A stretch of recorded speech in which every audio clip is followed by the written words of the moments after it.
I said I would do whatever it takes. Whatever it takes. I have done, and I will do so. So the budget is here. Most people let this go over their heads every year, or they miss it completely. Maybe it's because of the way it's presented to us. Every year we see the Chancellor standing outside of the Houses of Parliament with that random red suitcase. Can somebody please tell me what's inside of it? Is it just empty, blank pieces of paper? I really don't know what it is, let me know. And when he actually presents the budget, he's not presenting it to us directly, the public, who this all affects, but he's actually presenting it to other politicians in the Houses of Parliament when you see it on TV. So there's almost like a degree of exclusion there. So maybe that's why a lot of us, including myself for many of the past years, don't engage. But this is so important. The budget is so important because it affects all of us the most. It affects your taxes, your benefits, your take-home pay. If you're looking to buy a house, whether you can or can't afford a property,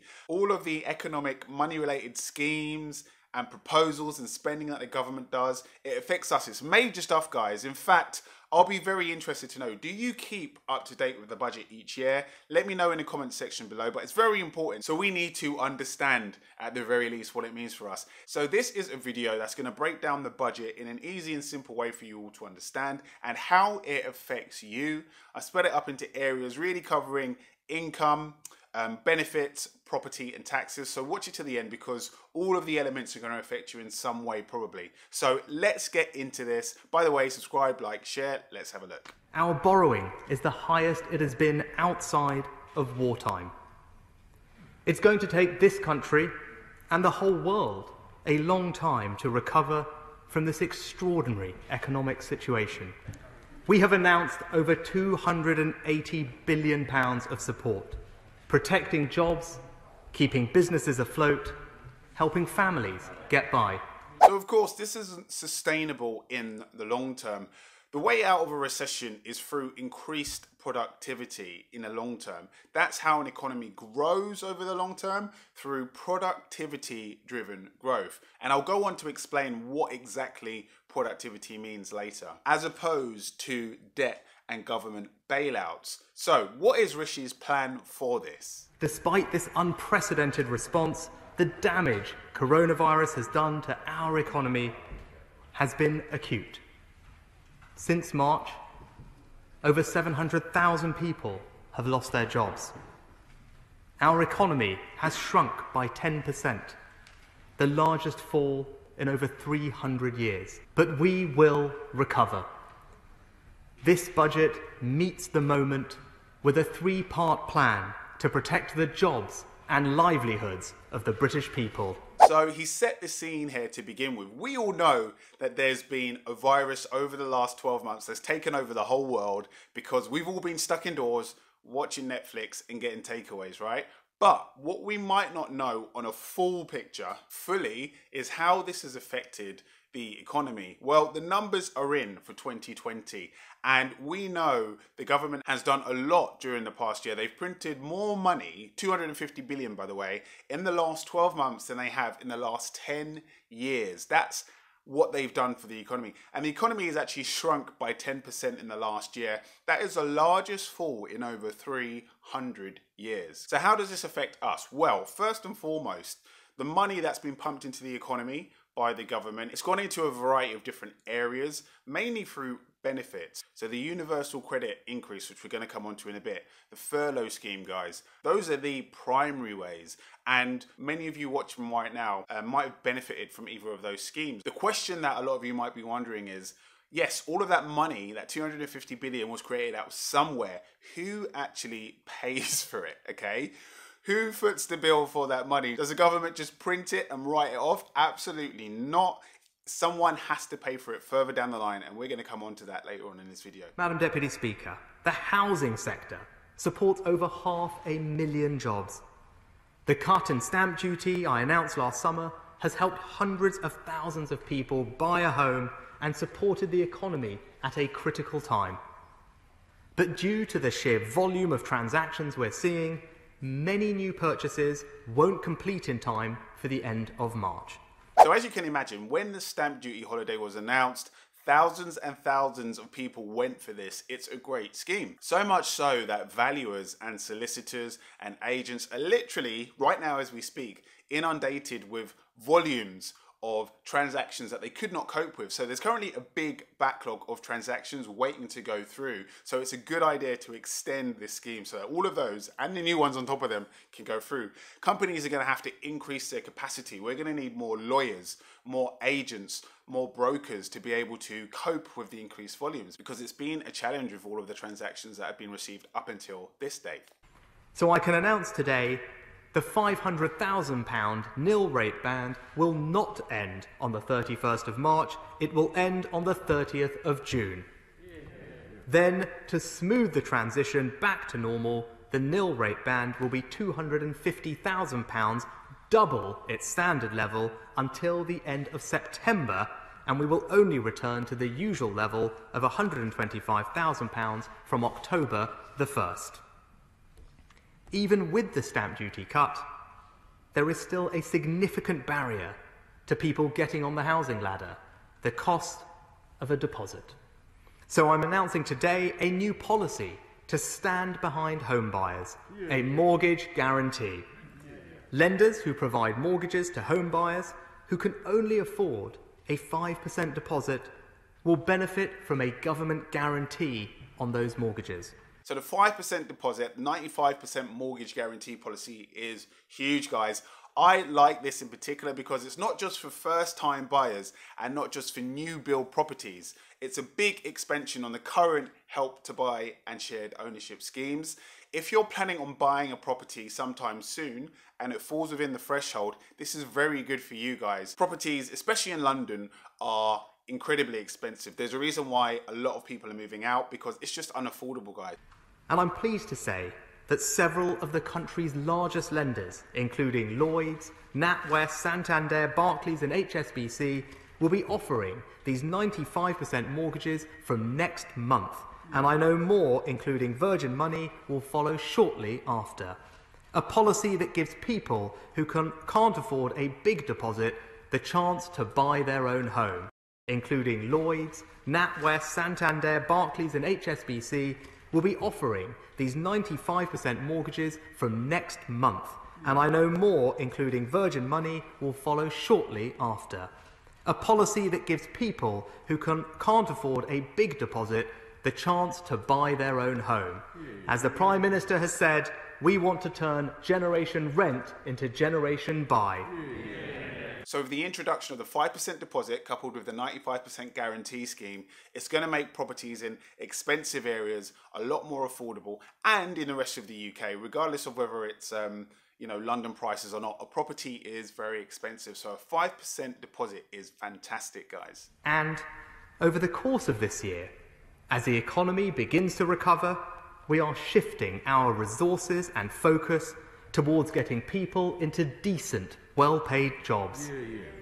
We reaffirm our commitment to end low pay, increasing the national living wage to £8.91 from April, an annual pay rise of almost £350 for someone working full-time on the national living wage.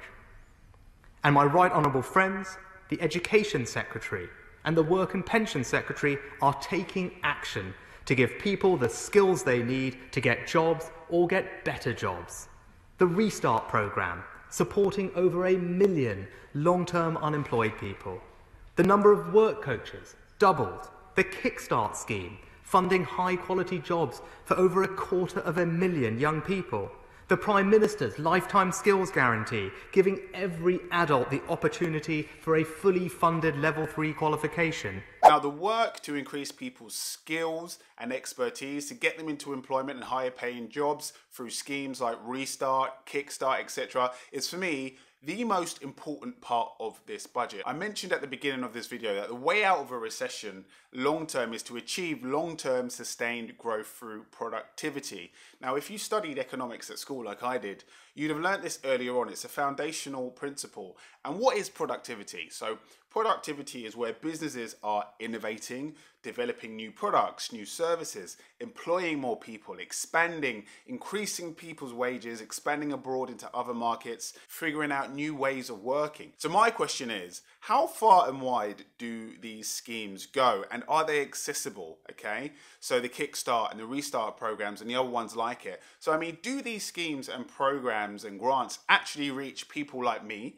and you in our communities where we live and where we do life? Have you heard of any of these schemes before? Has anyone pointed you in the direction of any of these over not just the last 1 year, but say the last 3 years? Let me know in the comment section below, guys. I'm really curious about how far and wide reaching these schemes actually are. Because in summary, it's a great proposition, it's a great idea, but if it's not reaching everybody in the community, in the society equally, as opposed to just a select few, then what is the point? The universal credit uplift of £20 a week will continue for a further 6 months, well beyond the end of this national lockdown. Now, the temporary £20 per week increase on universal credit is going to be extended for another 6 months, which is good, right? But what he has missed, what Rishi hasn't said, is what's happening after those 6 months. After those 6 months are up, he's going to slash, the government are going to slash universal credit by £85 a month. It's really convenient that he didn't mention that, right, in the speech. Okay, so that's going to affect hundreds of thousands of people that are either jobless or already on very low wages and are claiming universal credit. There has been a huge uplift during the virus. So if you're one of these people currently drawing on that scheme, the universal credit scheme, or if you've ever been on benefits or know anyone that's on benefits, you know that £85 a month, whilst that's not big to most other people, to a person on benefits, it is huge. It's the difference between not eating and eating. It's the difference between paying your electricity and gas bills or going without energy for a period of the month. It's the difference between being able to pay for your transport to go to work or not. So I absolutely understand this firsthand. It's going to be very tough for a lot of people once this slash comes in after 6 months, especially in the context of a pandemic. People need more help than ever. So this isn't good for a lot of people, guys. Let me know what you think in the comment section below. Hospitality and leisure sectors. A tax cut worth £10 billion. This year, we'll continue with the 100% business rates holiday for the first 3 months of the year. In other words, through to the end of June. For the remaining 9 months of the year, business rates will still be discounted by 2/3, up to a value of £2 million for closed businesses, with a lower cap for those who have been able to stay open. I can confirm that the 5% reduced rate of VAT will be extended for 6 months to the 30th of September. Right, hospitality. Now, hands up. How many of you have been to a restaurant or a nightclub or a pub more than 5 times in the last year? Now, a 100% business rates holiday for 3 months and a 5% VAT reduction until September is great. But do you know what would have been even better? Not closing these institutions, these types of companies for 9 months of the last year, okay?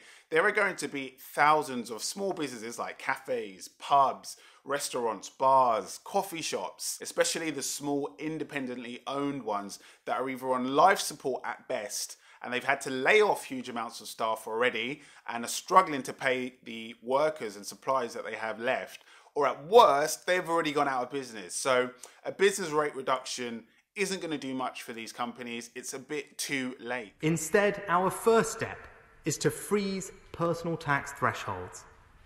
We've nearly doubled the income tax personal allowance over the last decade, making it the most generous of any G20 country. We will, of course, deliver our promise to increase it again next year to £12,570, but we will then keep it at this more generous level until April 2026. The higher rate threshold will similarly be increased next year to £50,000 270, and will then also remain at that level for the same period. Nobody's take-home pay will be less than it is now as a result of this policy. For me, the personal allowance increase is a red herring, guys. For those of you who don't know what the personal allowance is, it's the amount of your pay that you don't pay any tax on. It's currently £12,500. So if you earned £12,500 per year, you pay zero tax. That's your personal allowance, okay? That's your threshold. So the personal allowance is going to rise by £70, 70 guys, from 12,500 to 12,570 in April 2021 of this year. A life-changing 0.6% rise. That's not even in line with inflation, guys, so it's not going to change anyone's life out here. Now, the current higher rate of income tax starts at £50,000, and that's going to raise by £270. Again, a 0.5% rise. This isn't going to change anyone's life, guys. Plus, this £270 windfall is only going to benefit 15% of the nation, because only 15% of the nation earn above £50,000 per year. So that's today's video, guys, on the budget. So I think the key things that I've taken out of this that might apply to you is the 5% deposit scheme. That's going to help a lot of buyers who under normal circumstances might struggle to pay for a 10, 15, 20, 25% budget. That's a really big one, guys. The universal credit increase of £20 per week is great for the next 6 months, but they're given with one hand and taken away with the other. After those 6 months, it's going to be slashed by basically that same amount, so a lot of people are going to be affected by that. I like the sound of the programs that are going to be used to increase people's skills and get them into work. However, how wide and far does that go? Does it reach the people who actually really need it? I guess time will tell for that one. And then lastly, the business rates and the VAT schemes that they're giving to businesses. You know, that's great, but a lot of businesses have already gone out of business, especially the local independent ones, which are 70% of the nation, by the way. 70% of the businesses in the UK are small, independently owned businesses, which have been worse affected by this pandemic. Let me know what you think below in the comment section about what I've just talked about. I hope you found that useful. If you want me to make more videos like this about the economy and current affairs, let me know if you found it helpful, and I will see you next week.